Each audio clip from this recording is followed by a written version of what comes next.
നമസ്കാരം. എൻ്റെ ഒരു ശ്രീകുമാർ.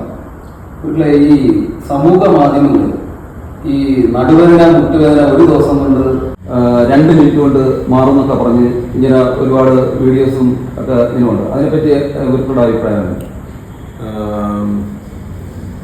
അതിനെപ്പറ്റി പറഞ്ഞു കഴിഞ്ഞാൽ ഒന്നാമത് ഈ എന്താണ് ശരിക്കും ഈ മുട്ടുവേദനയുടെ കാരണം അല്ലെങ്കിൽ നടുവേദന കാരണം, അതിൻ്റെ യഥാർത്ഥത്തിൽ ഘടന എന്താണ് യഥാർത്ഥത്തിൽ ഈ മുട്ടെന്ന് പറഞ്ഞ സമ്പ്രദായം എന്താണ്, അവിടെ എന്താണ് യഥാർത്ഥത്തിൽ അസ്ഥികൾ എങ്ങനെ ഇരിക്കുന്നു, അല്ലെങ്കിൽ തലസ്ഥികൾ എങ്ങനെ ഇരിക്കുന്നു, അല്ലെങ്കിൽ നടുവിൽ എന്താണ് സംഭവിക്കുന്നത്, പല കാരണങ്ങളും.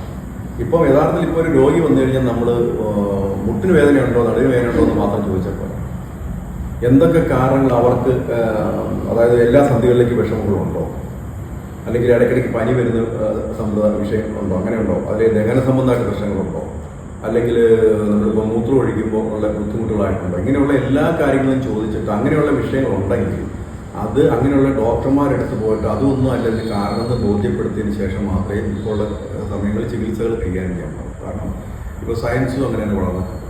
അപ്പോൾ ഇത് പെട്ടെന്ന് ഒരു മുട്ടിൻ്റെ വേദന വന്ന് അല്ലെങ്കിൽ നടുവിനെ 1 മിനിറ്റ് കൊണ്ട് മാറ്റുന്നു, എന്തോ ഒരു എന്താ പറയുന്നത്, അതൊക്കെ ഒരു വല്ലാത്തൊരു വിശ്വാസ തലത്തിലേക്ക് കൊണ്ടുപോയിട്ട് ഒക്കെ അങ്ങനെ ചെയ്യുന്നുണ്ട്. ഇതെന്താ സംഭവം എന്ന് വെച്ചാൽ ചെറിയ ചില ഇടർച്ചകൾ പറ്റിയിരിക്കുന്നതാണെങ്കിൽ നമ്മളൊന്ന് പിടിച്ച് വലിച്ച ഒക്കെ ചെയ്ത് കഴിഞ്ഞാൽ സ്നായിക്കൊക്കെ ചെറിയ ഇടർച്ചയോ ചെറിയ വലിച്ചിലൊക്കെ പറ്റിയാൽ ചിലപ്പോൾ ഒന്ന് വലിച്ച് അത് ചെറിയ തൈലൊക്കെ കഴിഞ്ഞ് മാറും.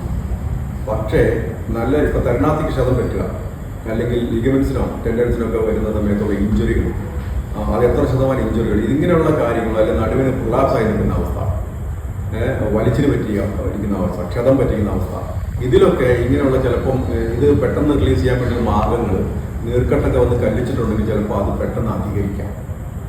അതുകൊണ്ട് നമ്മളെപ്പോഴും ഒരു ശാസ്ത്രീയമായിട്ട് ഇതിനെ പറ്റിയിട്ട് നമുക്ക് പാരമ്പര്യമായിട്ട് കിട്ടുന്ന അറിവുകൾ തന്നെ മതി.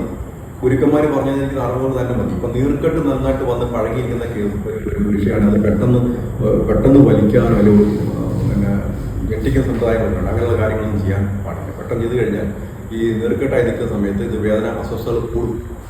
അപ്പം അത് പതുക്കെ നീർക്കെട്ട് പോകാൻ പാത്രമുള്ള മരുന്നുകളും കാര്യങ്ങളൊക്കെ ചെയ്ത് ബാൻഡേജൊക്കെ ചെയ്ത് അങ്ങനെ ചെയ്യുന്ന ഒരു രീതിയാണ് അതിൻ്റെ രീതി. അപ്പം ഇത് പെട്ടെന്ന് അങ്ങനെയൊക്കെ ചെയ്യാൻ പറ്റുമോ എന്ന് ചോദിച്ചു കഴിഞ്ഞാൽ അതൊരു ശാസ്ത്രീയ അടിസ്ഥാനമല്ല. പെട്ടെന്ന് നമ്മൾ ശ്രദ്ധ പിടിച്ച് പറ്റുക എന്നുള്ളൊരു രീതിയിൽ ചിലപ്പോൾ 1-2 കേസൊക്കെ പെട്ടെന്ന് ഭേദമായി നിൽക്കും.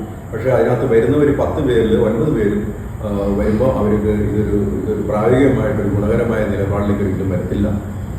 അതുകൊണ്ട് അങ്ങനെയുള്ള കാര്യങ്ങളെ പറ്റി അങ്ങനെ ഈ ഇങ്ങനെയുള്ള വിഷയങ്ങളിൽ അങ്ങനെ ഒരു ഈസി ആയിട്ടുള്ളൊരു കാഴ്ചപ്പാടിലേക്ക് പോകാതിരിക്കുക.